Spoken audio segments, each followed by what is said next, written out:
एक और धमाकेदार आईपीओ आ गया है और ये आईपीओ आ रहा है इंडिया के one of the oldest construction group Shapoorji Pallonji के एक मेजर प्लेयर का एफकॉन्स इंफ्रास्ट्रक्चर। एफकॉन्स जो बड़े बड़े मेगा प्रोजेक्ट्स में डील करती है, जैसे Atal tunnel, Chenab bridge, even highways, marine ports में भी टॉप में है। तो इस वीडियो में हम एक्सप्लोर करने जा रहे हैं एफकॉन्स इंफ्रास्ट्रक्चर के बारे में सब कुछ जो एक इन्वेस्टर को पता होना चाहिए। तो रेडी हो जाइए to dive into this IPO analysis which helps you to make informed investment decisions. Here we will discuss about company overview, key information, business strategies, industrial analysis, strength of the company, risk factor of the company, financial performance, valuation, and in the end, whether we should subscribe this IPO or not. तो चलिए शुरू करते हैं।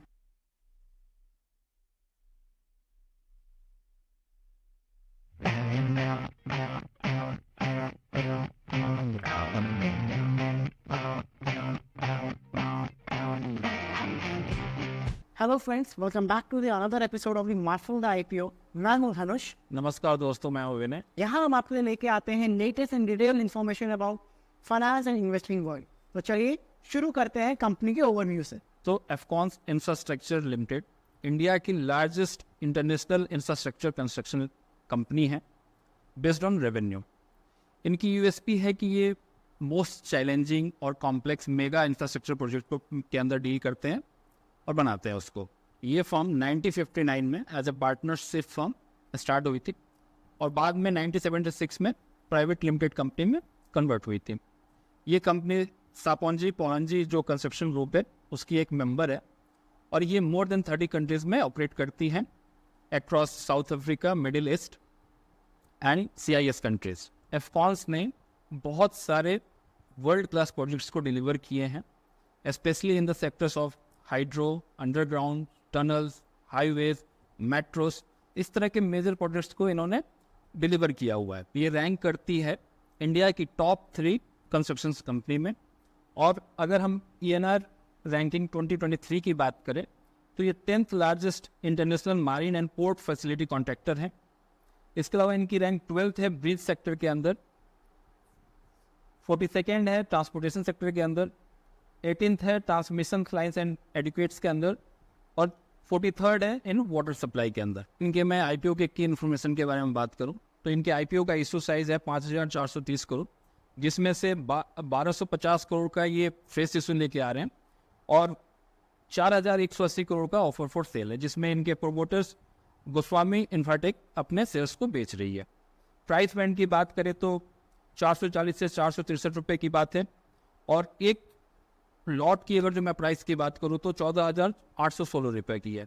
ये IPO 25 अक्टूबर से start हो रही है और 29 अक्टूबर को क्लोज होगी। और अगर मैं इनकी IPO के ऑब्जेक्टिव्स के बारे में बात करूँ तो ये अपने नेट प्रोसीड्स का 80 करोड़ रुपए को कंस्ट्रक्शन इक्विपमेंट खरीदने में इस्तेमाल करेंगे, 320 करोड़ रुपए से अपने लॉन्ग टर्म वर्किंग कैपिटल की रिक्वायरमेंट्स को मीट करेंगे और जो 600 करोड़ रुपए हैं उसको यूज़ करेंगे जो भी इनका आउटस्टैंडिंग बोरोइंग होगा उसको पे ऑफ करने के लिए।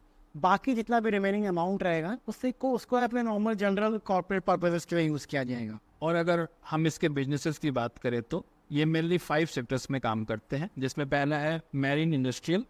इसके अंदर ये पोर्ट्स एंड हार्बर्स के अंदर जेटीज, ड्राई डेक्स, वेट बेसिन्स, ये सब कंस्ट्रक्शंस करते हैं। अब तक इन्होंने मैरीन इंडस्ट्रियल के अंदर 190+ प्रोजेक्ट्स को डिलीवर किया हुआ है। जो नेक्स्ट सेगमेंट में ये काम करते हैं वो सर्विस ट्रांसपोर्ट है। इसके अंदर ये बेसिकली हाईवेज, रोड्स और रेलवे के कंस्ट्रक्शन का काम करते हैं। जो थर्ड जो सेगमेंट में ये काम कर रहे हैं वो है अर्बन इंफ्रास्ट्रक्चर। इसके अंदर ये मेट्रो वर्क्स, ब्रिजेस और फ्लाई ओवर्स को बनाते हैं। फोर्थ जो सेक्टर है जिसमें ये काम करते हैं ऑयल एंड गैस है। ऑयल एंड गैस के लिए ये ऑफशोर ऑनशोर दोनों में ये काम करते हैं। और फिफ्थ जो इनका जिस सेगमेंट में ये काम करते हैं वो है हाइड्रो और अंडरग्राउंड, जिसके अंदर ये डैम्स, बैरेज, टनल्स वगैरह बनाते हैं। इसके अंदर एक जो बहुत इनका जो एक बड़ा प्रोजेक्ट है वो अटल टनल है रोहतांग के अंदर। और अगर हम इनके बिजनेस स्ट्रैटेजी की बात करें तो ये फोकस करते हैं लार्ज और कम्प्लेक्स प्रोजेक्ट्स के ऊपर, जिससे ये हाई वैल्यू प्रोजेक्ट्स को टारगेट कर सके, अपने कॉम्पिटिटर्स को कम कर सके और अपने प्रॉफिट मार्जिन को इंक्रीज कर सके।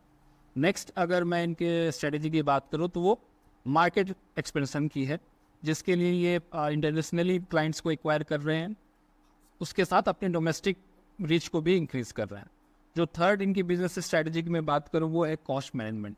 इसमें ये क्या करते हैं कि जो नॉन कोर इक्विपमेंट्स हैं उसको ये एक्वायर ना करके लीज पे लेते हैं, जिससे अपने कॉस्ट को ये कम कर सके। इसके अलावा ये कंटिन्यूसली अपने टेक्नोलॉजी को अपग्रेड कर रहे हैं, अपने वर्कफोर्स को स्किल्ड बना रहे हैं, प्रॉपर ट्रेनिंग दे रहे हैं, और साथ में जो इनका इक्विपमेंट बेस है उसको उसकी स्ट्रेंथ को इंक्रीज कर रहे हैं। इनका प्रोफाइल तो काफ़ी प्रॉमिसिंग है, पर अगर मैं इस इंडस्ट्री की बात करूँ तो इस इंडस्ट्री का आउटलुक कैसा है, स्पेशली इन इंडियन मार्केट? सी जो इंडियन कंस्ट्रक्शन इंडस्ट्री है उसका आउटलुक काफ़ी पॉजिटिव है। ओके। अगर मैं इनके साइज की बात करूं तो बिटवीन 2018 से लेके 2023 के बीच में ये एनुअली 12.1% से ग्रो किया है ये इंडस्ट्री, और ये एक्सपेक्टेड है कि 2024 से लेके 2028 तक ये 9.5 to 10% के स्पीड से ग्रो करेगी एनुअली। इसका सब पार्ट होता है, कंस्ट्रक्शन इंडस्ट्री का सब पार्ट होता है इंफ्रास्ट्रक्चर सेक्टर।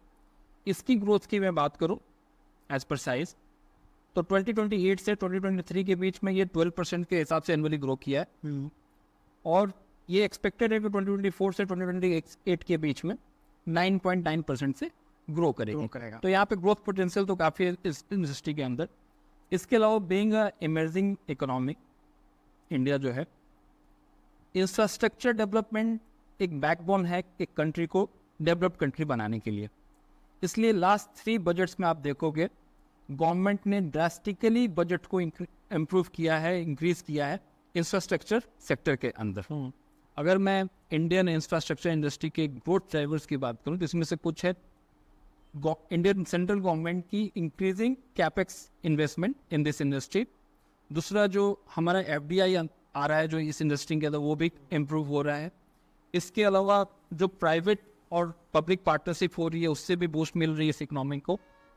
इसके अलावा जो प्राइवेट कैपेक्स आ रहे हैं, प्राइवेट इन्वेस्टमेंट आ रहे हैं इस इंडस्ट्री के अंदर, वो भी काफ़ी इंक्रीज कर रहे हैं। कंसिडरिंग ऑल दिस मुझे ये इंडस्ट्री का आउटलुक पॉजिटिव लग रहा है, और मुझे लगता है इस इंडस्ट्री में अभी बहुत ग्रोथ पोटेंशियल है। एक चीज़ और है जो हर एक इन्वेस्टर को समझना चाहिए, वो होता है हर आईपीओ के साथ में एक रिस्क फैक्टर्स होते हैं।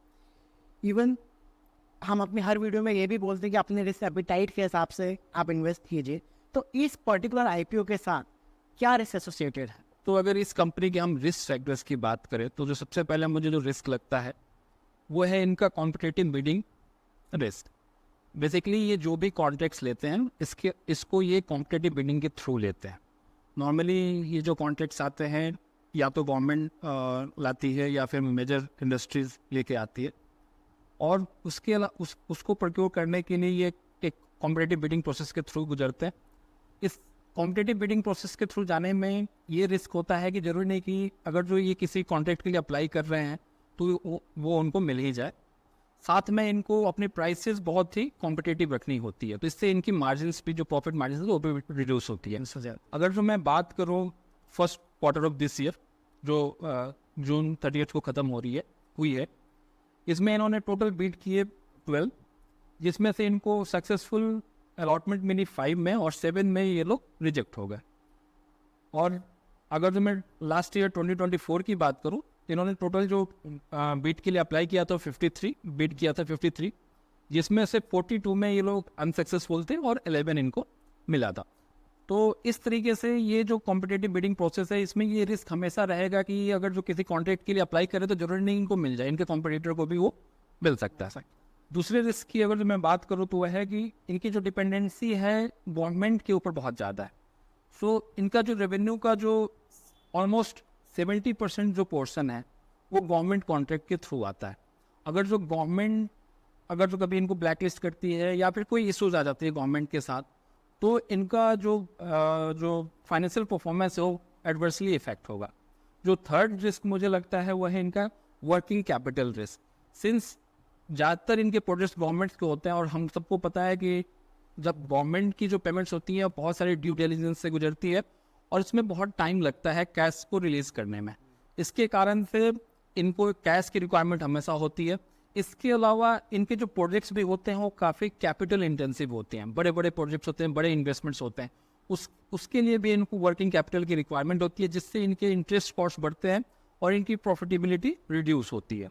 नेक्स्ट अगर जो मैं रिस्क की बात करूँ तो इंटरेस्ट रेट रिस्क की मैं बात करूँगा, तो इनका जो डेप्थ ऑफ बोरोइंग है वो ज़्यादा होता है, बिकॉज हमने बात किया पहले कि इनको वर्किंग कैपिटल की रिक्वायरमेंट होती है। उसके कारण से अगर जो मार्केट के अंदर इंटरेस्ट रेट बढ़ता है तो इनकी जो फाइनेंस कॉस्ट है, इंटरेस्ट कॉस्ट है, वो इंक्रीज हो जाती है। तो ये कुछ रिस्क फैक्टर्स हैं जो एक इन्वेस्टर को कंसिडर करना चाहिए इस कंपनी में इन्वेस्ट करने से पहले। रिस्क फैक्टर्स की अगर मैं बात करूँ तो मुझे कॉम्पिटेटिव बिडिंग रिस्क एक मेजर फैक्टर लग रहा है, प्लस जो वर्किंग कैपिटल रिक्वायरमेंट है ये भी क्रूशल रोल प्ले करता है इस इंडस्ट्री में, जो अभी तक मुझे समझ में आया है। पर अगर मैं क्वालिटेटिवली बात करूँ तो एफकॉन्स इंफ्रास्ट्रक्चर की स्ट्रेंथ क्या है, और जो एफकॉन इंफ्रास्ट्रक्चर है इसकी मैनेजमेंट टीम कैसी है, प्लस अगर मैं लॉन्ग टर्म के लिए बात करूँ कितनी स्टेबल लग रही है कंपनी। तो इस कंपनी की कुछ की स्ट्रेंथ की हम बात करें तो सबसे पहला मुझे लगता है इनका स्ट्रॉन्ग ट्रैक रिकॉर्ड और एक्सपीरियंस। जैसा कि हमने पहले डिस्कस किया था कि ये बैक 1959 में उन्होंने कंस्ट्रक्शन बिजनेस में आए थे, तो ये इनके पास लास्ट 4-5 डिकेड्स का एक एक्सपीरियंस है। इसके अलावा लास्ट 11 ईयर्स में इन्होंने बहुत सारे अप्रॉक्स 80 मेगा प्रोजेक्ट्स इन्होंने डिलीवर किए हैं, जिसमें बहुत सारे चैलेंजिंग प्रोजेक्ट्स भी हैं। इसके अलावा जो इनकी एक्सपर्टीज़ है कॉम्प्लेक्स प्रोजेक्ट को देने में, ये भी एक इनकी एक स्ट्रेंथ है। इसके अलावा इनकी जो स्ट्रॉन्ग क्लाइंट रिलेशनशिप है, जैसे गवर्नमेंट के साथ ये लास्ट 22 डिकेड से काम कर रहे हैं।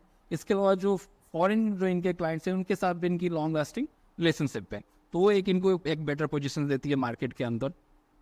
नेक्स्ट, इनके पास स्किल्ड लेबर फोर्स है, वर्क फोर्स है, जिसको ये लेवरेज करते हैं कॉम्प्लेक्स प्रोजेक्ट को कंप्लीट करने के अंदर।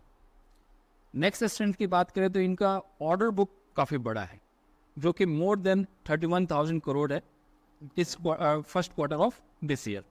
इसके अलावा जो नेक्स्ट स्ट्रेंथ है इनका है, इनके पास रोबस्ट रिस्क मैनेजमेंट है, साथ में इनके पास स्ट्रॉन्ग पेरेंटेज है, बिकॉज इनकी जो पेरेंट कंपनी है वो one of the oldest construction company है इंडिया के अंदर। और लास्ट जो हम बात करते हैं जो इसकी स्ट्रेंथ है, एक्सपीरियंस्ड मैनेजमेंट टीम। जो इनकी बोर्ड ऑफ डायरेक्टर्स हैं उसमें हर कोई अपने फील्ड में एक्सपीरियंस्ड है, मोर देन 20-25 ईयर्स की एक्सपीरियंस रखते हैं। तो मतलब अगर मैं बोलूँ तो लास्ट 6 डेकेड से ये इंडियन मार्केट में प्रेजेंट है, प्लस इन्होंने जो टाइमली टेक्नोलॉजी एडॉप्शन और अपना जो स्ट्रॉन्ग इक्विपमेंट बेस बनाया है, ये एक उनका रीज़न है जो कॉम्प्लेक्स प्रोजेक्ट को डिलीवर कर पाते हैं, और इन्होंने इसी को यूएसपी भी अपना बना लिया है। पर अगर मैं इनकी फाइनेंशियल स्ट्रेंथ की बात करूँ तो मैं ज़्यादा पीछे नहीं जाऊँगा। मैं लास्ट 3 ईयर्स से अगर मैं बात करना चाहूँ, जो कि एक इन्वेस्टर्स के लिए भी इंपॉर्टेंट रहता है, लास्ट 3 ईयर में इनका रेवेन्यू ग्रोथ, इनकी फाइनेंशियल ग्रोथ कैसी है। मैं इस कंपनी की फाइनेंशियल परफॉर्मेंस की बात करूं तो मुझे इस कंपनी की फाइनेंशियल परफॉर्मेंस स्टेबल लग रही है। रेवेन्यू की बात करें तो 2022 के अंदर इनकी रेवेन्यू थी करीब 11,000 करोड़, जो कि बढ़ के 13,000 करोड़ हो गई है 2024 के अंदर। इस रेवेन्यू ग्रोथ का एनुअल ग्रोथ रेट जो है 6.39% है, जो कि एक मॉडरेट ग्रोथ रेट है। ईबिटा की बात करें तो 2022 के अंदर करीब 1,000 करोड़ के आसपास थी ईबिटा, जो कि 2024 के अंदर बढ़ के करीब 1,500 करोड़ के आसपास होगी। ईबिटा ग्रोथ रेट की बात करूँ तो वो 14% से ग्रो कर रही है पर एनएम के हिसाब से लास्ट 3 ईयर्स के अंदर। नेट प्रॉफिट की बात करें तो 2022 के अंदर करीब 300-350 करोड़ रुपए के आसपास इनकी नेट प्रॉफिट थी, जो कि 2024 के अंदर बढ़ के करीब 449 करोड़ के आसपास हो गई है। नेट प्रॉफिट की एनुअल ग्रोथ की हम बात करें लास्ट 3 ईयर्स के अंदर तो 7.94% के हिसाब से, जो कि एक मॉडरेट ग्रोथ है। एक इन्वेस्टर के लिए सबसे इंपॉर्टेंट होता है ईपीएस, अर्निंग पर शेयर, तो वो 2022 के अंदर इनकी थी करीब 12.37 पर शेयर, जो कि 2024 के अंदर बढ़ के 13.20 रुपये पर शेयर हो गई है। EPC earning per share growth rate की बात करूं मैं तो ये लास्ट 3 ईयर्स में 7.96% से ग्रोथ की है, जो कि एक मॉडरेट है इस इंडस्ट्री के अंदर। लास्ट अगर जो हम इनके ऑर्डर बुक की हम बात करें तो this in first quarter of this year इनका जो ऑर्डर बुक है करीब 31,000 करोड़ के आसपास है, जो कि इनके रेवेन्यू से भी ज़्यादा है। तो इससे ये पता चलता है कि आने वाले नेक्स्ट 4 to 5 ईयर्स इनका रेवेन्यू ग्रो करेगा, कोई ज़्यादा इनको प्रॉब्लम नहीं आने वाली है फाइनेंशियली। और मैं अगर इनके प्रॉफिट मार्जिन की बात करूँ जो कि मॉडरेट है, 2024 के अंदर 3.3% है। सो ओवरऑल इनका फाइनेंशियल परफॉर्मेंस मुझे स्टेबल लग रहा है और मॉडरेटली ग्रोइंग है। तो इस एक्सप्लेनेशन से मैं जो समझ पा रहा हूँ, इनकी जो फाइनेंशियल परफॉर्मेंस है वो स्टेबल है और मॉडरेट है। पर अगर मैं वैल्यूएशन की बात करूँ, जो कि एक इम्पॉर्टेंट फैक्टर है एक इन्वेस्टर के लिए, क्या ये अट्रैक्टिव है अपनी वैल्यूएशन को लेकर? वैल्यूएशन एक बहुत ही इंपॉर्टेंट फैक्टर होता है जो एक इन्वेस्टर को कंसिडर करना चाहिए कोई भी इन्वेस्टमेंट करने से पहले। इस कंपनी की वैल्यूएशन की मैं बात करूँ तो ये कंपनी अपना IPO 35 PE पे लेके आ रही है एट कैप प्राइस। और अगर जो मैं इनकी पी रेशियो को कंपेयर करूँ इनके जो लिस्टेड पीयर्स कंपनी हैं, तो L&T की जो पी रेशियो है 37 है, KEC इंटरनेशनल की है 74 और KPIT की जो पी रेशियो 42 है और दिलीप बिल्डकॉन की जो पी रेशियो है वो अराउंड 37 है। तो मोर और लेस जो इनकी वैल्यूएशन है अपने लिस्टेड कंपनी के अराउंड में है। नेक्स्ट अगर कुछ मैं इनके वैल्यूएशन रेशियोज़ की मैं बात करूं तो इनकी पी रेशियो जैसा हमने पहले डिसाइड किया 35 है, PEG रेशियो 4.41 है जो कि बहुत ज़्यादा है, मुझे बहुत ज़्यादा लग रहा है। बिकॉज PEG रेशियो डिपेंड करता है ग्रोथ प्रोस्पेक्ट्स पे। अगर जो ग्रोथ प्रोस्पेक्ट्स आपके कम हैं या ग्रोथ रेट आपके कम है तो ये PEG रेशियो अधिक होता है। और जनरली PEG रेशियो जब 1 से कम होता है तब हम उसको एक अट्रैक्टिव प्राइसिंग बोलते हैं। बट इसका क्या है 4.41 है जो कि मुझे ये इंडिकेट कर रहा है कि ये थोड़ा ओवर प्राइस्ड है। इसके अलावा PB रेशियो की बात करें तो 4.33 है और PS रेशियो जो प्राइस टू सेल्स रेशियो होते हैं वो 1.25 है जो कि ठीक है इस इंडस्ट्री के हिसाब से। मार्केट कैप की बात करूँ पोस्ट इशू करीब ये 17,000 करोड़ की होने वाली है। सो कंसिडरिंग इनकी जो स्ट्रेंथ है और फाइनेंशियल जो इनकी परफॉर्मेंस है और जो इन्होंने जो अपना कैप प्राइस और जो इशू प्राइस लेके आए हैं, मुझे इनकी वैल्यूएशन थोड़ी ओवर प्राइस लग रही है और मुझे उतनी अट्रैक्टिव नहीं लग रही है। वैल्यूएशन तो इतना इम्प्रेसिव नहीं लग रहा है, बट कंसिडरिंग जो इन्का मार्केट प्रेजेंस है प्लस जो इनका USP है कॉम्प्लेक्स प्रोजेक्ट्स को जो टाइमली डिलीवर करते हैं, प्लस जो इनका जो इवॉल्वमेंट है टाइम के साथ टेक्नोलॉजी अडेप्शन को लेके, तो एज एन इन्वेस्टर क्या चांस आना चाहिए? क्या लिस्टिंग गेन्स के चांसेस हैं? क्या इन फ्यूचर ये और ग्रो करेगा? जो इनका जो वैल्यूएशन है वो थोड़ा मुझे ओवर प्राइस लग रहा है। हालांकि इनकी मार्केट में स्ट्रेंथ तो है और फाइनेंशियल परफॉर्मेंस भी स्टेबल है और मॉडरेटली ग्रो कर रही है। इसके अलावा अगर मैं ऑर्डर बुक भी देखूँ तो इनके पास एक लार्ज ऑर्डर बुक है। तो ये सब कंसिडर करते हुए मैं ये बोल सकता हूँ कि मुझे नहीं लगता है कि ये बहुत बम्पर लिस्टिंग गेन करेगी। मुझे लगता है मॉडरेटली 10 to 20% के आसपास ये लिस्टिंग गेन कर सकती है। हालांकि जो हमारे लॉन्ग टर्म इन्वेस्टर हैं इसको कंसिडर कर सकते हैं अपने पोर्टफोलियो के अंदर और एक पोर्टफोलियो का पार्ट बना के 5 years 7 years के लिए इसको अपने पोर्टफोलियो में रख सकते हैं। इस पर्सपेक्टिव से ये स्टॉक ठीक है, बट लिस्टिंग गेन को मुझे लगता है ये 10 से 15% से ज़्यादा ये लिस्टिंग गेन दे पाए। लॉन्ग टर्म के लिए IPO अच्छी लग रही है, आप इसको अपने पोर्टफोलियो का पार्ट बना सकते हैं। आप लेके इस IPO को लेके आप 4-5 साल तक रखिए अपने पोर्टफोलियो में। और अगर मैं इसकी भी हाल ही लेटेस्ट अपडेट की मैं बात करूँ जो भी रिसेंट आया है, जिसमें से 1621 करोड़ रुपए ऑलरेडी अपने एंकर इन्वेस्टर से रेस कर चुका है, प्लस जो इसका जो GMP प्राइस की मैं बात करूँ, ग्रे मार्केट प्रीमियम की बात करूँ, वो 75 रुपये हो चुका है जो कि 16% है इसके कैप प्राइस का, जो हमने अभी अपने एनालिसिस में डिस्कस भी किया था। ये था हमारा एफकॉन इंफ्रास्ट्रक्चर लिमिटेड की IPO की एनालिसिस। आप भी इसको अपने हिसाब से एनालाइज करिए, अपने इन्वेस्टमेंट एडवाइजर से कंसल्ट करिए। अगर आपको ये IPO अच्छा लगता है तो इसमें इन्वेस्ट करिए और साथ ही कमेंट करके हमें बताइए अगर जो आपके इसके रिगार्डिंग कोई भी क्यूरीज है। और बेल आइकन को प्रेस करना बिल्कुल ना भूलें, जिससे आपको हमारे फ्यूचर वीडियोस की अपडेट्स मिलती रहेंगी। Thank you so much. Thank you so much.